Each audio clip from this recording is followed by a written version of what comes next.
Sí, mira, lo que pasa es que primero hay que pensar que es por un tema de curiosidad, porque efectivamente estamos pensando en una época que está empezando a desarrollarse Internet en Chile en forma más masificada. Ya existían, empezaron a formarse estas comunidades de intereses y obviamente me gustó mucho esta visión de lo que de la lógica del software libre, es decir, de la formación de comunidades, del tema de compartir conocimiento, el tema de que no todo es lucro, que tú puedes tomar conocimiento, había personas que te ayudaban, que te explicaban, y además porque yo veía que el tema de las tecnologías iban a estar presentes en la vida diaria de las personas, así que fue como una visión de ir y yo decía, aquí hay que trabajar en forma colaborativa, así que eh, yo soy un usuario multiplataforma, uso muchos software y obviamente lo veo desde el punto de vista regulatorio, que es una parte que me agrada mucho por mi profesión, más que simplemente desde el punto de vista técnico de códigos. Eso. Bueno,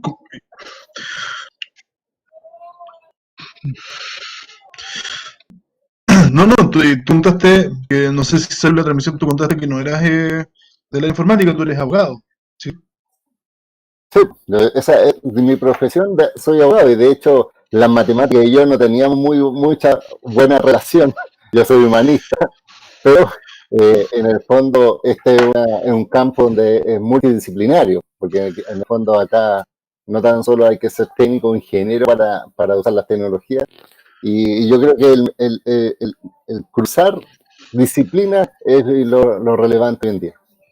Ah, perfecto, perfecto. Oye, porque yo habría pensado, por ejemplo, que un abogado se hubiera metido al área del open source o del software libre, como quieres llamarlo, desde el punto de vista, no sé, de estudiar el licenciamiento, por ejemplo, que es un tema netamente legal, digamos, un tema netamente regulatorio. ¿Fue por ahí o el software o fue más comunidad?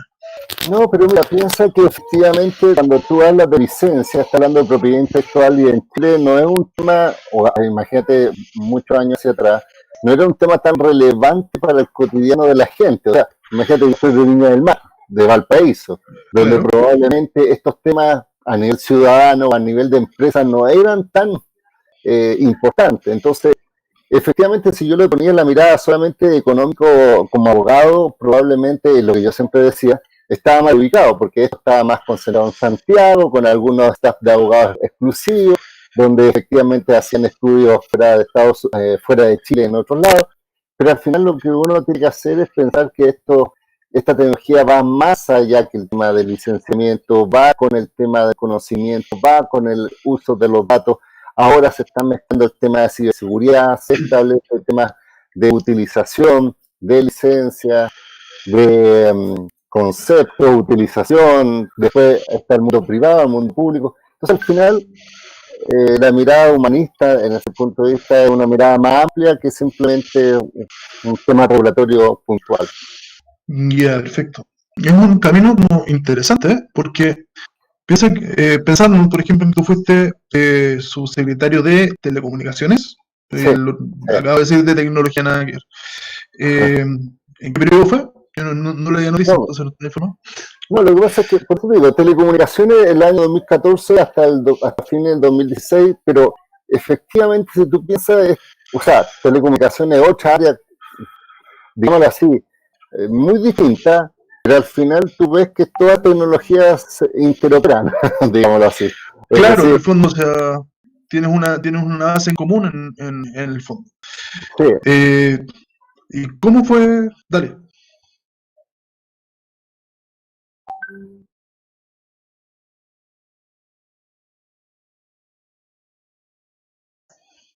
sí,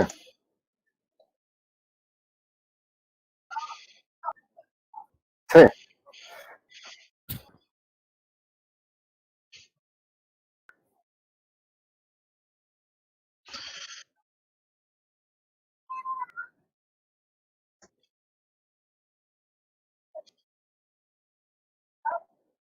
sí.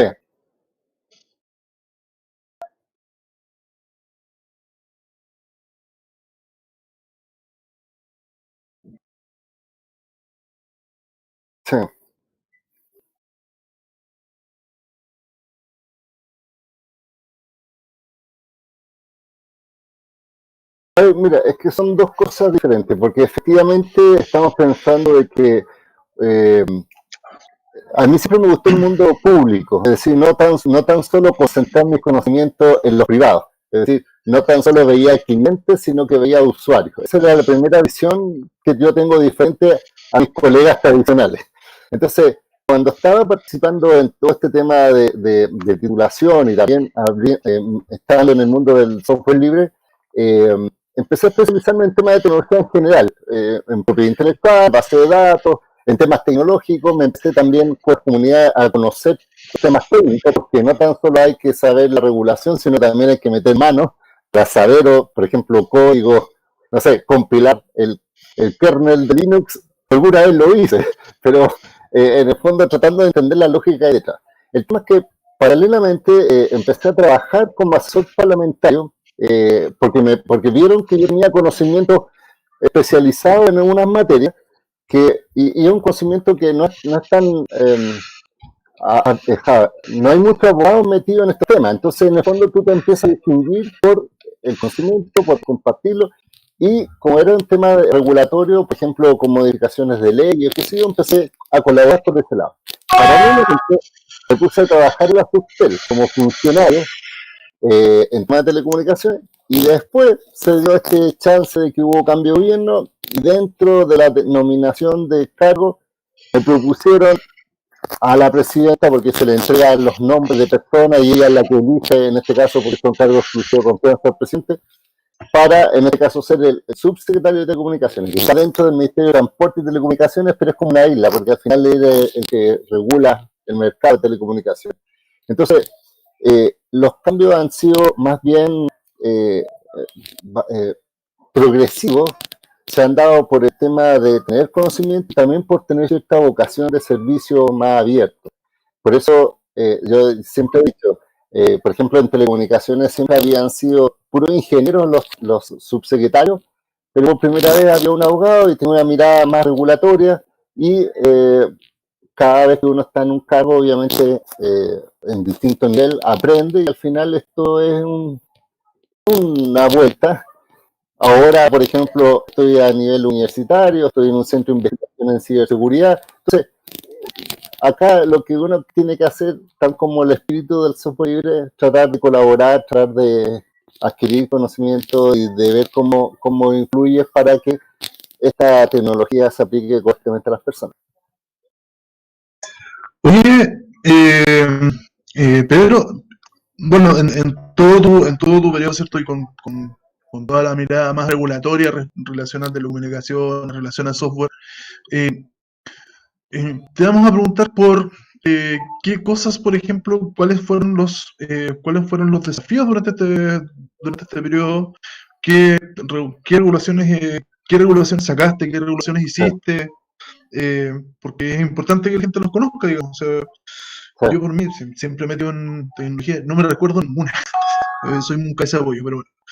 Bueno, lo que pasa es que, mira, lo que pasa es que efectivamente yo creo que la subsecretaría es un organismo bastante técnico, bastante duro desde el punto de vista del trabajo, pero los efectos son los que a mí me interesa que se noten, no, no tan solo la persona que está a cargo, porque al final estos son políticas públicas de mediano a largo plazo. Entonces, Obviamente. uno tiene que construir. Entonces, mira, solo te voy a dar algunos indicadores. Cuando nosotros asumimos la Subtel, habían en promedio de conectividad en Chile, 50 de cada 100 personas estaban conectados a Internet en Chile, y solo estaba 3G y estaba recién empezando el 4G. Entonces nos tocó a nosotros, después de que previamente se había hecho una licitación de espectro, que empezara a desarrollarse el 4G en Chile. Entonces, eso como efecto estoy hablando, es decir, cuando llegamos nosotros, el 4G como tecnología lo usaba solo 100.000 personas, y cuando terminamos el periodo había más de 12 millones de personas usando 4G. Entonces, la Subtel ordena para que eso... Sí.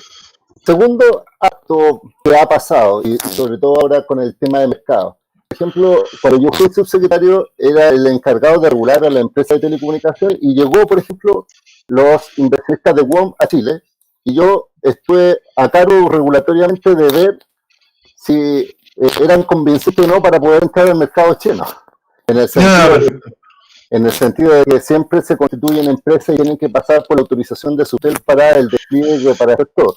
Entonces, nosotros vimos los proyectos que ofrecían y dijimos, bueno, echémosle para adelante, colaboremos, hagamos que funcione, o sea, en el fondo el trabajo es de WOM, pero me tocó estar a cargo de la regulación de ese proceso y hoy día vemos cómo es un actor que ha influido bastante en el tema de los precios, las capacidades, etcétera. Otra cosa que me tocó desarrollar en Chile fue eliminar la larga distancia nacional de los teléfonos fijos. De ese me acuerdo, este fue, ¡oh, qué bacán! Estoy viendo un héroe. No, por ejemplo, eso pasa. Mira, oye, fue maravilloso, fue maravilloso. Yo soy, ya te dije que yo soy de Concepción, ¿cierto? Y por esa época me vine a trabajar a Santiago. Y bueno, o sea, las primeras veces que me venía a Santiago me salía carísimo hablar con mis viejos, o sea, hacer todo eso. Entonces, para mí, por ejemplo, como usuario, oh, que acá ya no existe la larga distancia nacional. Yo me acuerdo que sufrí con eso, estoy viendo cómo se me cae el carnet recordando eso. No, pero... No me acordaba, ¿verdad? Pero mira, por ejemplo, cuando yo asumí, estaba la larga distancia en las distintas regiones. Yo soy de región también, entonces, si yo llamaba, por ejemplo, de Viña del Mar a San Antonio, era larga distancia, a pesar de que estábamos en la misma región. Y si uno llamaba a Santiago, salía. Entonces, ¿qué pasó? Salió una ley que obligó este cambio, porque además yo le decía a la empresa, mira, la telefonía celular no tiene larga distancia, es decir, tú llamas con tu plan a cualquier lado, y le preguntaba por qué la telefonía fija sí lo tenía. Entonces, aquí hay toda una explicación, pero ellos me decían, hay que mantener la red de cobre que une, no sé, la llamada de aquí para acá. Entonces yo decía, pero muéstrenme dónde está la red de cobre. Me dijeron, no, es que ahora está todo digitalizado, es decir, todo ahora está a través de Internet. Entonces decía, ustedes están usando o cobrando por una red que no existe. Bueno, el tema está en que al final se eliminó la larga distancia a nivel nacional y me tocó a mí estar como encargado de esto para efectos de que fuera sin dolor para la gente. Así que yo lo hacíamos por regiones, eso paulatinamente, porque era un proceso complejo, no es fácil. No, sí, no fue. Y lo mejor, por eso te digo, de los efectos, que la gente al final después no sabía cómo marcar probablemente, pero no tenía problemas con llamar. Otro de los temas regulatorios que me tocó a mí estar fue la incorporación o la estandarización a 9 dígitos de los celulares y de los teléfonos. Ya, pero también fue... Mira, oye, sí.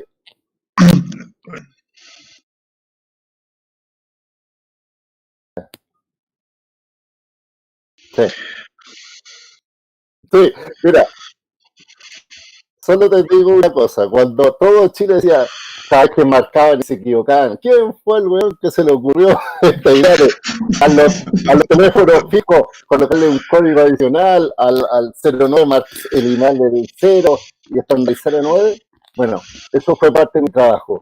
Pero, ¿por qué lo hicimos? ¿Por qué lo hicimos? Porque hoy día los efectos se están viendo, es decir, todos tienen 9 dígitos, tanto los teléfonos fijos como teléfonos celular. Tú puedes hacer portabilidad de los teléfonos fijos y de los celulares y puedes hacer portabilidad entre números. Es decir, un número fijo lo puedes transformar a celular o un número celular lo puedes transformar a fijo. Entonces, hay mucha explicación. Otra de las cosas... dale nomás, no, está interesante. Mira, otro de los temas que me tocó, mira, es establecer toda esta normativa de los celulares y de las multinormas. Es decir, que todos los teléfonos tengan 2G, 3G o 4G, esto con las bandas, y además algo que ha tenido un efecto que a algunos no les gusta, que es el registro del email, sobre todo la gente que trae teléfono del extranjero, tiene que registrar el email a través de un proceso administrativo. Pero, ¿por qué hicimos esta norma? Mira la tontera, porque cuando yo asumí, me di cuenta que los teléfonos, primero, habían teléfonos que la gente no sabía que usaban distintas bandas, entonces cuando tenía un teléfono de una compañía y de la otra, se quedaba sin teléfono porque el teléfono no traía la banda de la competencia, digámoslo así. Y además el sistema de alerta de emergencia, el SAE, el que se manda cada vez que hay terremotos, qué sé yo, era optativo para las empresas de telecomunicaciones traer teléfonos con el sistema o sin el sistema. Es decir, habían teléfonos que recibían el mensaje y habían otros teléfonos que no recibían el mensaje. ¿Y quién decidía eso? La importadora, es decir, la empresa que traía de Chile. Entonces Ya, perfecto. yo dije, mira, yo tengo que garantizar que en caso de emergencia le llegue un mensaje a todos los teléfonos de las personas, porque no podemos esperar que es por parte del, o sea, para eso está el rol del Estado, de garantizar el garante.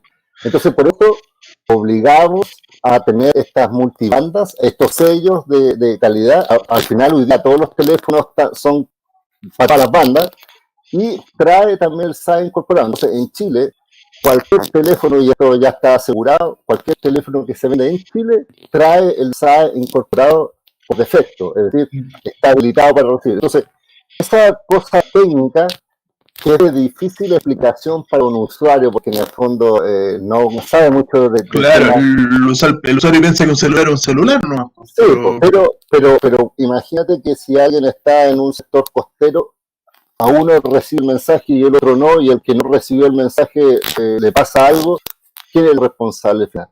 La empresa que no quiso traer el celular con el sistema, el Estado que no es garante, etc. Y el último, otro hito que también es relevante desde el punto de vista de telecomunicaciones fue financiar la puesta en marcha, o sea, la licitación de la fibra óptica austral, que es un proyecto que es para unir con fibra óptica desde Puerto Montt hasta Puerto Williams por vía marítima a través de un cable de fibra óptica. Eso también fue diseñado por nosotros, hicimos las bases, me conseguí los recursos porque fueron $100 millones y ahora ya está construido y está entrando en operación. O sea, yo sabía que en mi caso no se iba a construir, pero al menos sí dejé las bases puestas para que todo estuviera.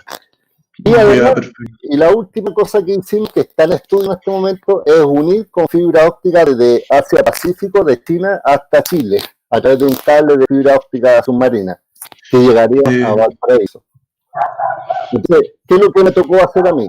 Conversar con Asia Pacífico, con los chinos, con Japón, con Corea, y firmaron un acuerdo de colaboración, y hoy día están en estudio, y probablemente si es que le dan un buen impulso, se puede concretar iniciativas como esta. O sea, me tocó a mí desarrollar políticas que probablemente, insisto, de a pie de repente no es tan fuerte, o sea, no es tan identificable, pero cuando lo ven y cuando lo usan, dicen, esto fue lo que... Claro.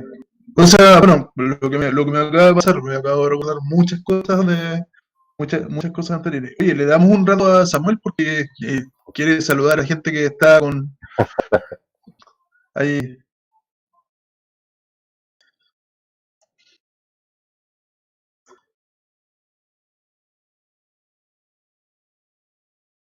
Hola, Franco. Oye, hablando de Franco, yo aprendí, me inspiré en Franco en su programa de Telenauta en Valparaíso, que yo era de la quinta región. Así que es uno de los... y de Franco y de su compañerita de... que creo que también aparece de repente acá en el chat, ¿no? Ah, sí. No sé, yo no. Sí. Con respeto, pero con respeto, como dice. Siempre con respeto.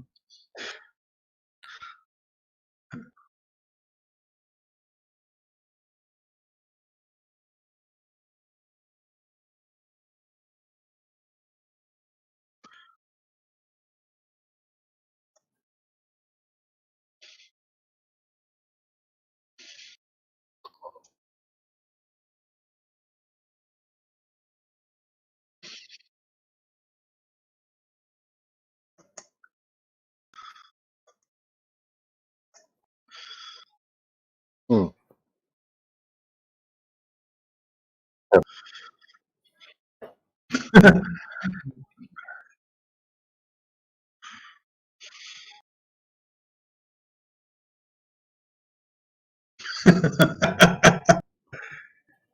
Pues que antes pasaba eso, o sea, antes existía esta lógica de diferenciar los celulares partiendo con 09, tanto, por bloques telefónicos.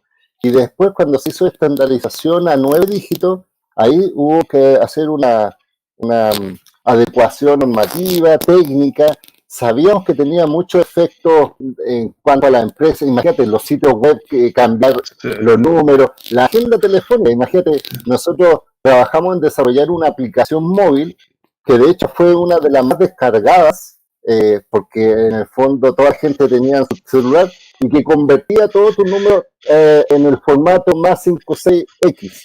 Entonces, pero todo esto, al final uno decía, todos esos malos ratos puntuales tienen como un objetivo un poquito más a largo plazo. Un objetivo a largo plazo, es muy disruptivo Sí, pues, en cuanto a...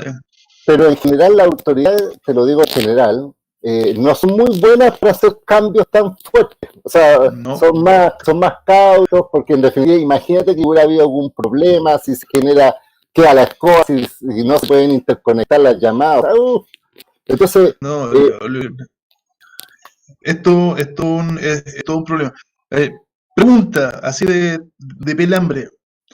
No de la gente, porque sabemos que la gente va a pelar por sí o por no, pero desde de compañeros de trabajo o de, por ejemplo, de otros ministerios o otras personas, digamos, en el ámbito político, ¿te criticaron? ¿Qué fue lo que te dijeron? Así como, ya en modo SQP, ¿qué? No, mira, lo que pasa es que tienes que pensar que acá, o sea, en el fondo, yo antes de ser subsecretario no participaba mucho en temas políticos, es decir, no tengo una carrera política de aquellos que dicen que tienen 20 años. Imagínate que ser subsecretario de Telecomunicaciones fue mi primer cargo en que estaba a cargo de algo. O sea, nunca antes había estado a cargo de otros temas ni de otras personas, a diferencia de los que son políticos de carrera y que yo siempre le digo, son súper dotados, porque de repente están trabajando en el Ministerio de Salud, después están en el Ministerio del Deporte, después están en MOC, claro, manejan eso. O sea, deben tener una tremenda cabeza para todo eso. Entonces yo le decía, lo mío es tecnología y telecomunicaciones, y por tanto ese es mi ámbito de acción. Entonces, ¿qué es lo que pasaba al final? Se generan, yo estoy hablando en términos muy generales, los políticos tienen esa lógica de los egos, entonces tienen los egos muy elevados. Entonces, cuando empiezan a aparecer personas que son más mediáticas, que manejan temas, que tienen un pensamiento más ciudadano, lo ven como rivales, aunque sean del mismo partido o de la misma lógica que sea. Entonces, o sea, acabas de confirmar que te gritaban de todo en la sesión. No, pues mira, yo, por ejemplo, tuve muy buena relación y la tengo con personas de derecha, por ejemplo. Por ejemplo, imagínate, en mi caso, como subsecretario de Telecomunicaciones, por darte un dato, estaba a cargo de la radio de todo Chile, porque era regulador de las radios. Es una de las funciones. O sea, además de la empresa de telecomunicaciones, de la radiodifusión, es decir, de la Archi. De la Archi. Y resulta que efectivamente de repente a nivel más territorial las radios son muy relevantes, en el sentido de que si hay un espacio, si no hay un espacio, si se dejan o no. Entonces, siempre pasaba que de repente me decían, pucha, ¿sabe qué? Va a postular A o B o C, y yo le decía, bueno, está bien, pero el proceso, porque es así, el proceso es abierto, es transparente, es con puntaje, es cuestiones técnicas, muy parecido a Chicompra, Mercado Público, o el mismo mecanismo, ¿no? No, es técnico, porque en el fondo tú presentas proyectos técnicos, son evaluados por gente de Subtel, o sea, es un tema muy, muy con puntaje, o sea, eso es transparente. Entonces, pero es un proceso análogo a lo que ahora es Chilecompra y Mercado Público, ¿o es más? No, lo que pasa es que la ley establece los procedimientos, se hacen cálculos matemáticos, se hacen cálculos de radiación, entonces cualquiera puede hacer un proyecto para tener una radio, pero los proyectos se evalúan y en base a los mejores proyectos, si es que hay coincidencias, se hace un sorteo incluso, o sea, con una bolita. ¿Cachai? La legislación dice que si hay 3 o 4 proyectos cercanos o muy buenos, una bolita. Se hace un sorteo. ¿Le vas a pedir ahí a lotería de Concepción o...? Sí, está bien, pero a lo que voy yo es que al final yo tenía muy buena relación con todos, porque al final yo le decía, mira, estas son políticas públicas generales, en el sentido de que aquí no hay que diferenciar entre uno y otro, porque al final los beneficios de los servicios para todos. Los beneficios los vemos ahora Sin, ahora mismo, sin, digamos. O sea, tipo, sin perjuicio de que obviamente uno sí puede tener una postura política pública diferente, y te lo explico. Nosotros siempre recalcamos mucho el tema de apostar por los ciudadanos. Entonces, apostamos a conectar, por ejemplo, zonas rurales o zonas extremas o localidades ujú, donde nunca había tenido servicio. Entonces, en nuestra administración, digámoslo así, por distintos efectos, por concursos, contraprestaciones, conectamos más de 1.800 localidades en Chile que no tenían nunca señal. Logramos que una empresa colocara una antena y irradiara en un sector. ya, 1.800. perfecto. Entonces, Perfecto, perfecto. mira, pero en este gobierno, si tú preguntas cuántas localidades han conectado, llevando más de 2 años, Ujú. yo le podría Quedan muy decir, pocas, digamos. sí, pues, pero no han enfocado su estrategia hacia allá, no sé si me explico. Pasa lo mismo que el Entiendo. proyecto de fibra óptica austral. Nosotros desarrollamos ese proyecto, eh, imagínate, cuando yo fui a pedir dinero a Hacienda para ese proyecto, que fueron 100 millones de dólares, me decían, ¿para qué va a gastar? O sea, ¿de dónde va a conectar? Puerto Montt a Puerto William. Entonces me decían, pero ahí vive 6% de la población, entre Puerto Montt a Puerto William, y va a gastar 100 millones de dólares para conectar esas zonas donde hay solo 6% de la población. ¿Por qué no destina ese dinero a Santiago y rodeas con fibra óptica y mejora al El, Otra vez. 60% de la población? el pensamiento centralista. Pero que se cruza, espérate, porque ahí me decían, además del 60%, hay mucha gente que si tú haces esta obra te van a ver, y si estamos hablando de proyecciones políticas de puestos de cargo de elección popular, que va a estar con muchos votos. En cambio, Puerto Montt, Puerto William, un 10% de la población no es nada, 6. Pero yo Político centrista. entonces yo decía, es que ahí está el punto. Unir esto es un tema de soberanía nacional, porque no hay conectividad en este momento, no había, de fibra óptica terrestre o submarina, porque Magallanes depende de Argentina, de la conectividad, y cada vez que hay problemas se cortaba la fibra óptica en Magallanes Sí. y toda la región se paralizaba. O sea, había algunas soluciones satelitales, pero muy menor. Entonces yo decía, O en sea, tema estratégico, además, esto es como el huevo o la gallina. Yo siempre decía, si no hay tanta conectividad en Magallanes o en esa zona, es porque no hay buena infraestructura de telecomunicación. O sea, y no claro. van a haber. Entonces, por ejemplo, yo decía, Magallanes, y esto todavía lo sigo sosteniendo, es una zona ideal para colocar data centers, porque son zonas planas, son zonas asísmicas, y además, por un tema de enfriamiento, las temperaturas son en invierno muy Son, bajas. Y si tú necesitáis, por ejemplo, en todo el año, sacáis del canal del agua que viene de la Antártida y ya tenéis listo un data center ecológico. Pero ¿por qué no han hecho un data center en Magallanes? Porque no tiene conectividad de fibra óptica con el territorio nacional. con Entonces, el resto, claro. ¿cómo lo hacía? Entonces, al final, logramos desarrollar un proyecto por allá, y ahora ya se está desarrollando un proyecto en este caso, de investigación antártico. Están haciendo temas en data center, están en app con el tema de petróleo. Entonces, al final, la inyección tuvo que partir por el Estado, porque si hubiera sido por los privados, probablemente se hubiera demorado. Entonces, Claro. eso pasa. Yo creo que hay algunos que trabajan pensando en las personas, otros Y están otro pensando que. en el trabajo que se viene. Y yo mira, para mí fue tan sorpresivo que me dijeran que fuera subsecretario, como cuando me dijeron hasta aquí nomás llegué, y dije, bueno, será, y continúo. Y listo. No me caliento la cabeza. ¿Por qué? Porque por detrás tengo una profesión y un conocimiento. Así Pero es. cuando tú eres político profesional y no tienes otra cosa, o sea, Claro, imagínate que hay conversaciones para un after, pero enorme. Oye, yo quiero recalcar una cosa, ¿ya? Bueno, mucha gente no sabe, pero yo viví mis primeros años de vida y de colegio en una localidad que ya mencionaste, que es Puerto Williams, ¿ya? ya, tú, Eh, yo fui, ¿Mm? yo la Eh, conocí. muy, muy lindo, muy, muy chico, muy, muy frío. Mm. Sucede que, a ver, yo me volví a Talcahuano, que es mi ciudad la ciudad donde nací. Yo me volví a Talcahuano en la segunda semana de febrero del año 90. Era con fecha y todo, para que la gente lo vea en Wikipedia de que no estoy mintiendo. Mi papá se iba a volver el día 23-24 de febrero del 1990 a Talcahuano. Y el día, aquí sí que no me acuerdo si 19 o 20, pero hubo un accidente aéreo, ¿ya?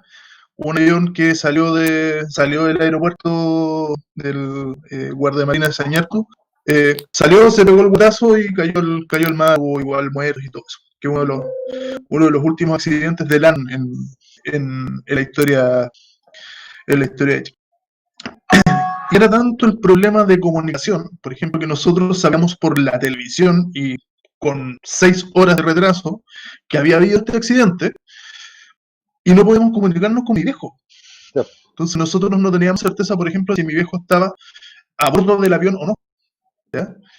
Y cada la casualidad de que al día siguiente mi papá tuvo que llamar por teléfono al vecino que tenía un negocio, que él tenía el teléfono de todo el barrio, ¿ya? Para poder decir, no, si yo andaba en un bote recogiendo gente. O sea, No, pero, el nivel de comunicación que existía en ese tiempo, oye, yo fui después, bueno, fui varias veces porque mi familia paterna de Punta Arenas, el nivel de comunicaciones que había en ese tiempo, en 1990, en 1997, que yo ya tenía banda ancha en mi casa, en Talcahuano, allá no había. Allá era no, todo conexión por modem 33.6, ¿ya? O sea, para que la gente se haga un poco la idea eh, de que el tema de la conectividad allá es o sea, súper terrible, o sea, para todo.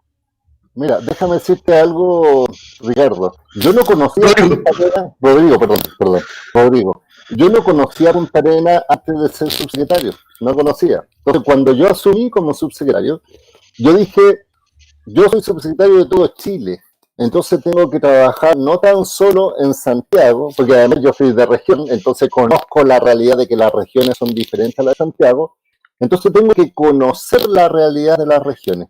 Y ahí es donde yo fui a Punta Arenas para conocerla por primera vez, así como para mirar y para saber el estado de las telecomunicaciones. Y justo unos días antes había pasado ese tema de que habían cortado la fibra en Argentina, qué sé yo.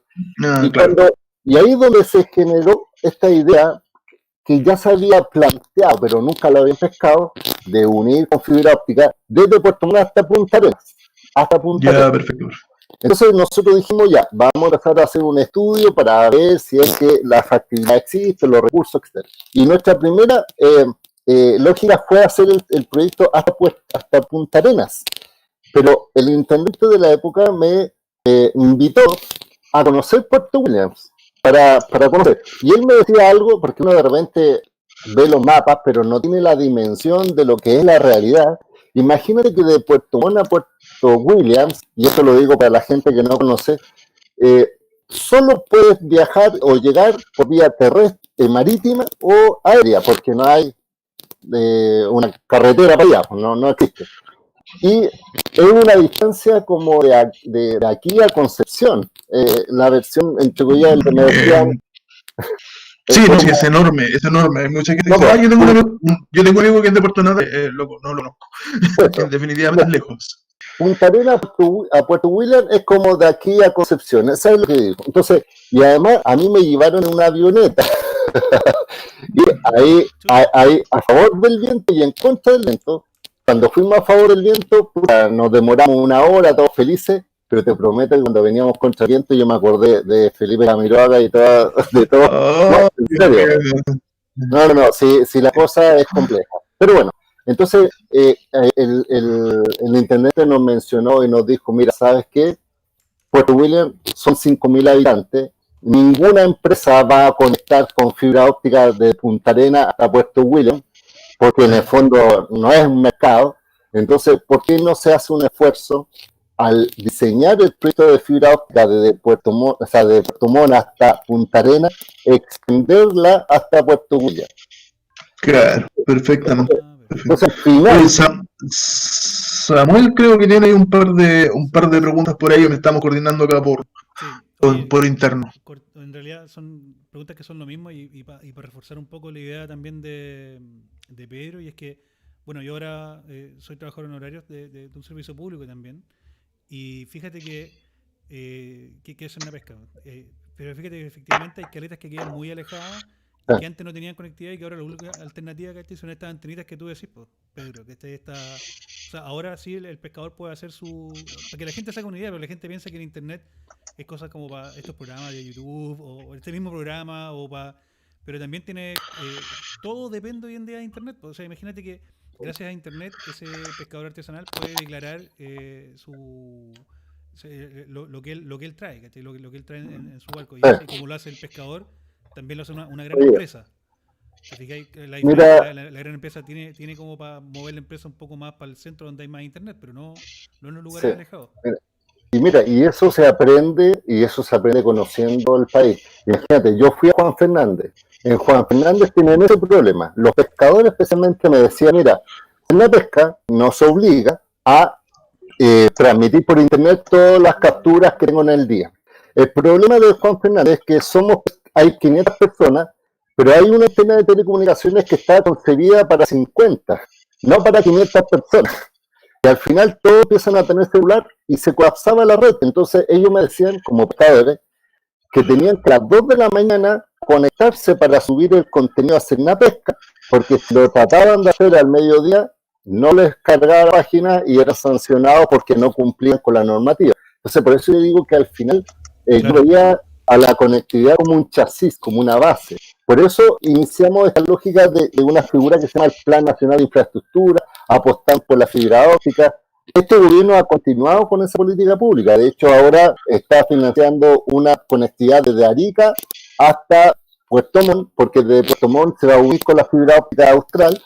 Y yo decía, esa idea de país desarrollado donde cambiemos la matriz productiva, o sea, olvidémonos de las manzanas, olvidémonos de los pinos, olvidémonos de la minería, pensemos en tener capacidad instalada de tecnología para la formación de capital, para que seamos exportadores de servicios tecnológicos, digámoslo así.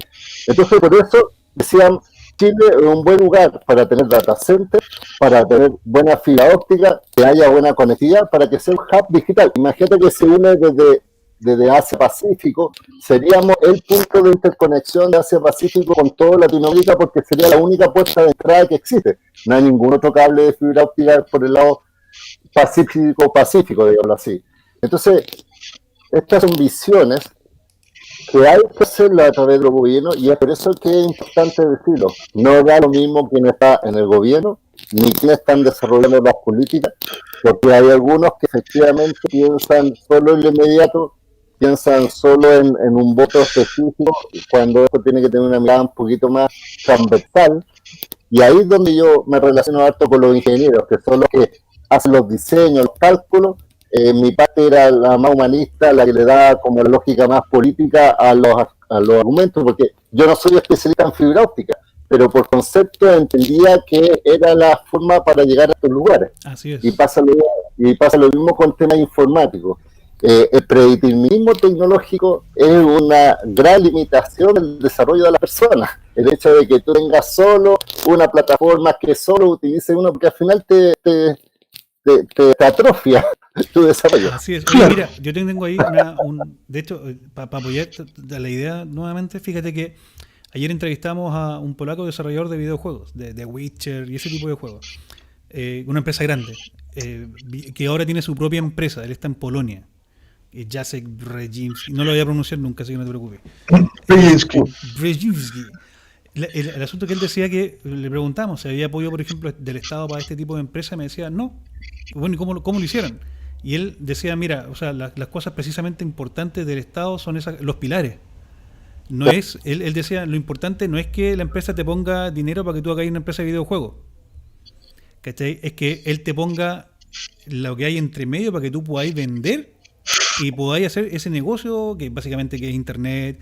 Él decía, nosotros estábamos acostumbrados a craquear, porque además esa empresa que tenía él, ¿cierto? Que no metieron la cosa de los cracks, la empresa en donde trabajaba, el juego no venía con protección de DRM, venía así nomás. O sea, el que lo craqueaba y era súper fácil, y en realidad no les interesaba, porque ellos cambiaron el switch y dijeron, mira, si el que quiere craquear el juego lo va a hacer siempre, porque por más que le pongamos DRM, el que quiere craquear lo va a craquear, por lo tanto nos vamos a dedicar al que realmente quiere comprarnos el producto, y vamos a darle un buen producto. Y bueno, le resultó muy bien. Por lo tanto, efectivamente, o sea, lo de las políticas, la gente piensa que la política pública es una cosa que no, si en realidad lo puede hacer cualquiera, tenéis que tener una visión de hartos años para adelante, y como decís tú, tampoco puede ser cualquiera, po. No puede ser esto que le hacen estos gaffiters que le hacen a todos, solo por pegarle a algún político ahí, pero hay unos que le hacen a cualquier cosa, po. Como dijiste tú, le hacen a todo. O sea, por ejemplo, yo soy de la idea de que el Estado tiene que tener una posición, pero tampoco llegar al Estado absoluto donde no deje, yo siempre dije un trabajo público-privado, win-win para ambos lados, pero el Estado no puede ser un Estado asistencialista, es decir, que te den todas las garantías, que en el fondo te paguen todo, porque el problema es cuando el Estado falla, quedas desnudo, digámoslo así. En cambio, sí te tiene que entregar la herramienta, y es por eso que, por ejemplo, ¿por qué yo me enfocaba a dar conectividad a zonas rurales o a zonas extremas? Por ejemplo, yo me acuerdo de una localidad que se llama Belén, que se encuentra a 3.500 metros sobre el nivel del mar, en el triángulo, porque es de la comuna de Arica, en la parte de Putre, arriba, Sí. Está entre Perú, Bolivia, Chile, la puntita, Belén, 3.500 metros. Nosotros instalamos una antena y en ese pueblo habían 4 alumnos, 4 niños que eran parte de la escuela rural, y ellos nunca se habían conectado a internet, porque en definitiva vivían en el pueblo, pero tampoco habían tenido ningún contacto con ningún otro escolar, porque vivían ahí, es decir, eran sus 4 compañeros y de ahí no conocían otra realidad, no conocían la escuela. Y cuando nosotros les dábamos la conectividad, lo que yo le decía al profesor, yo le decía, mire, profesor, en este momento va a tener el acceso al conocimiento de la misma forma como si estuviera en un colegio de Las Condes, es decir, tiene el mismo acceso a internet abierto que sea.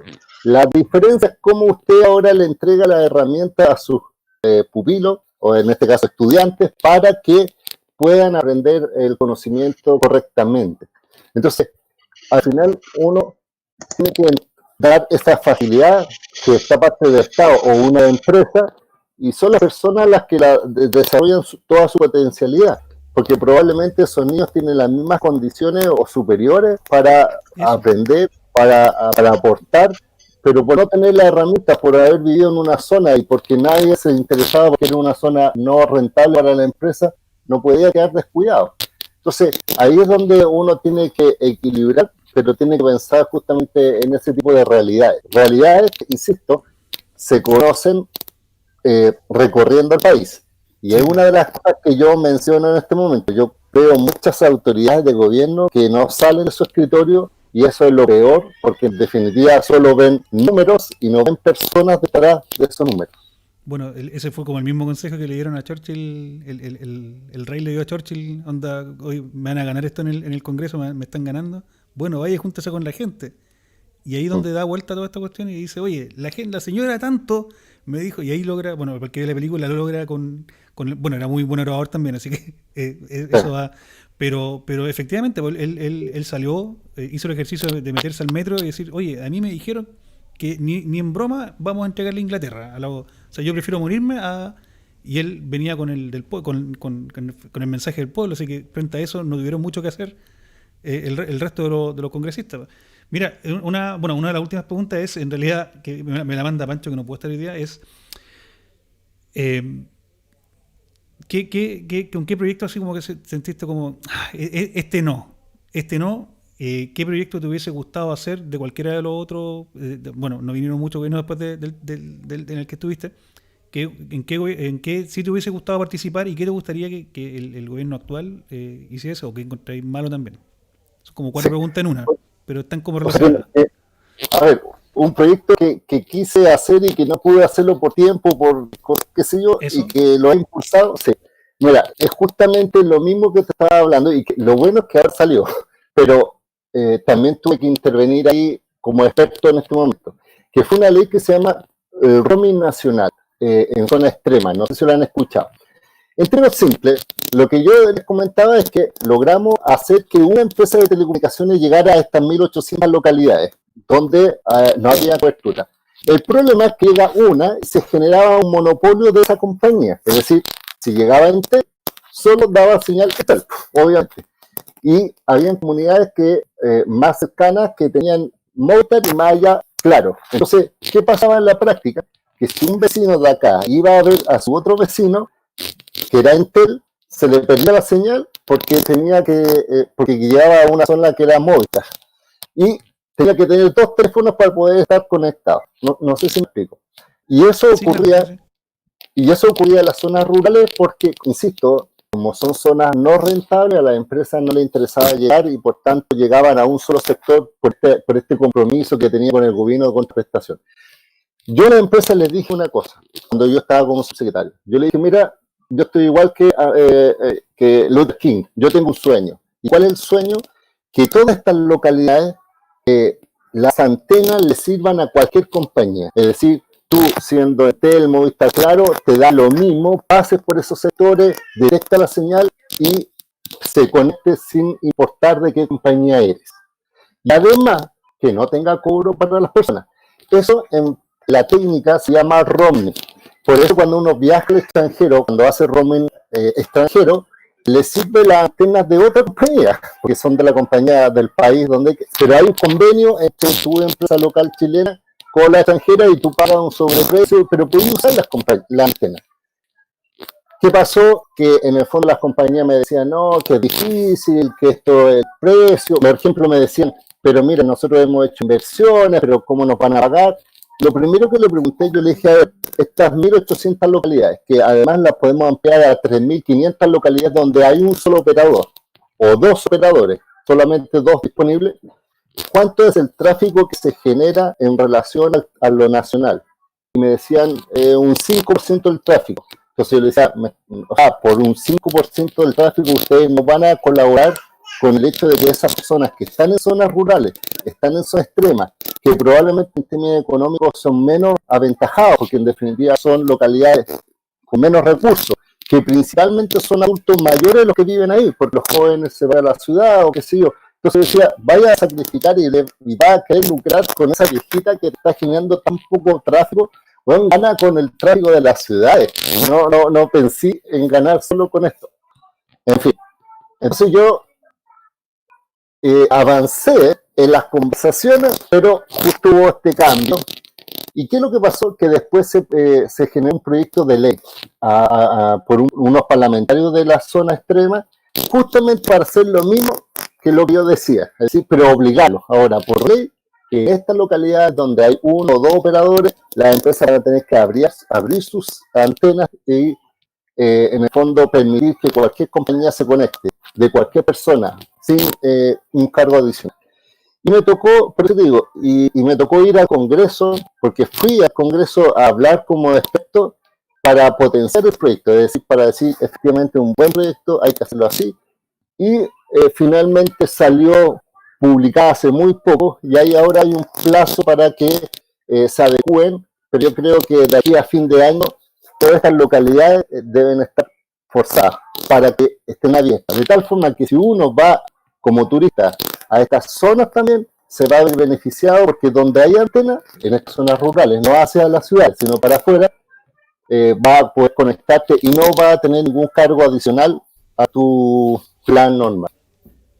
Claro, porque además eso permite que, además de la competencia y todo lo demás, permiten cosas que la gente no se da cuenta al principio, o sea, porque ven, son súper cortoplacistas, somos súper cortoplacistas, sí. Vemos, oye, pero esta cuestión que si es solamente como una red nomás, oye, pero delante hablaste que ahora estamos en 4G, de hecho estamos discutiendo ya el 5G, ya como que, bueno, ese es el culpable del coronavirus, creo. Dice, no, pero mira, pasa eso, porque al final la gente cree que la tecnología llega por magia, pero hay trabajo detrás, hay instalación de redes, hay sistemas informáticos, hay temas de ciberseguridad que se están metiendo ahora, está el concepto de infraestructura crítica, está todo este desarrollo, porque al final, cuando, por ejemplo, me pasaba con los terremotos, imagínate, a mí me tocó como subsecretario estar a cargo cuando hubo un sismo 8.2 en Iquique, cuando hubo un 8.4 en La Serena, en la Coquimbo, me tocó el incendio de Valparaíso, me tocó el volcán Calbuco, me tocó también los aluviones en Atacama, y ¿sabes qué es lo que pasaba con la gente? Puede que no tengan agua, no tengan luz, o los puentes estén cortados. Pero si no se pueden comunicar con sus seres queridos de inmediato, su desesperación aumenta.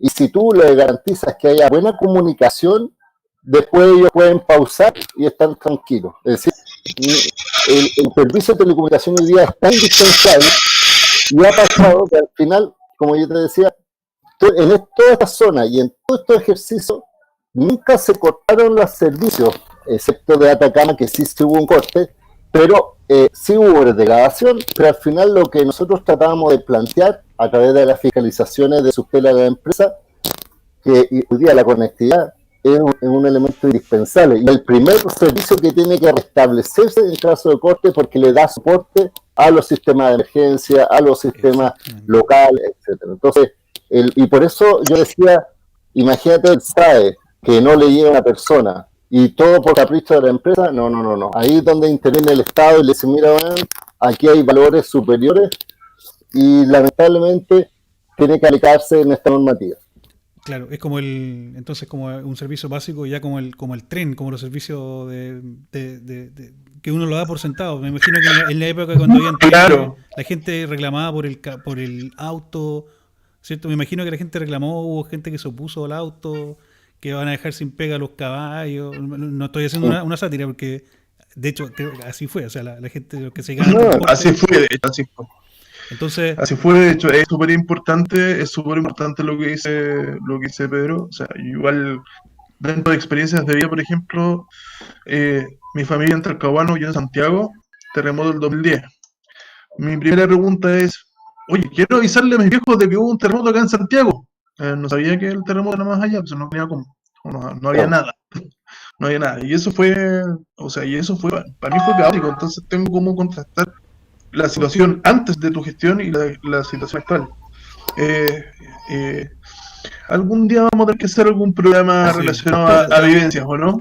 Sí. Oye, nos estamos pasando ya como en el rato. Bueno, esto fue un programa muy averiado. Le pedimos disculpas a los que nos están escuchando. Te queremos dejar invitado, Pedro, para otra ocasión. Vamos a tratar de ver qué es lo que sucedió. Agradecer nuevamente que hayas podido estar con nosotros. Te queremos obviamente dejar invitado para ver qué está pasando y qué podría pasar, para que nos des tu opinión con respecto a lo que tú crees que te gustaría que se viniera en este o en otro gobierno. Hagámoslo un poco más político el siguiente programa. No, por mí encantado y agradecer la invitación, la conversación. Espero que sigamos en contacto, más ahora con la cuarentena. Y un saludo a todos los que están ahí viendo el programa o que lo verán a continuación si queda grabado.